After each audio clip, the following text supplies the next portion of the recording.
ఇళ్ల స్థలాలు, ఇళ్ళు, ఇందిరమ్మ ఇళ్ళు, ఇళ్ల స్థలాలు. అదే రకంగా వ్యవసాయానికి సాగునీరు గతంలో ఒక ఎస్టిమేట్ చేసిందని మల్లారెడ్డి గారు మిగతా పెద్దలు చెప్పారు. ఆ ఎస్టిమేట్ ఏంటో ఒకసారి నేను తీపిస్తాను.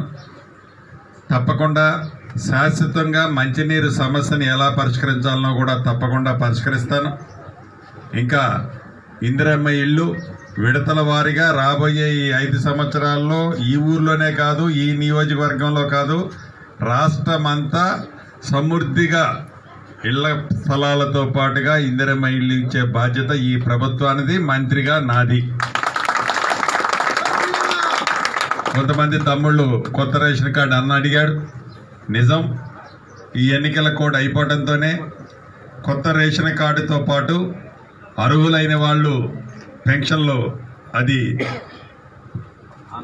గౌడ సంఘ నాయకులు కావచ్చు, పద్మశాలి వారు కావచ్చు, తప్పకుండా వారు అడిగిన న్యాయమైన పెన్షన్లు కూడా ఇచ్చే కార్యక్రమాన్ని ఈ ప్రభుత్వ పక్షాన్ని నేను చేపడతాను. అనుకుంటాడేమని ఏ ఒక్క కార్యకర్త, ఏ ఒక్క అభిమాని కూడా అనుకోవాల్సిన అవసరం లేదు. నిత్యము మీకు అందుబాటులోనే ఉంటా.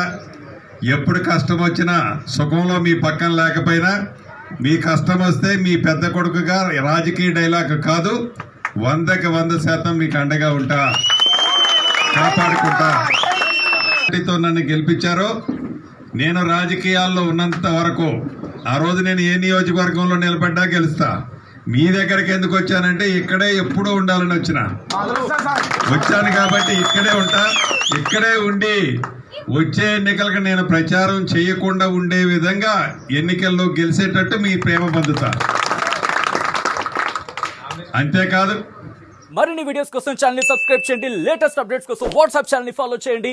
అండ్ లింక్ డిస్క్రిప్షన్ లో ఉంది.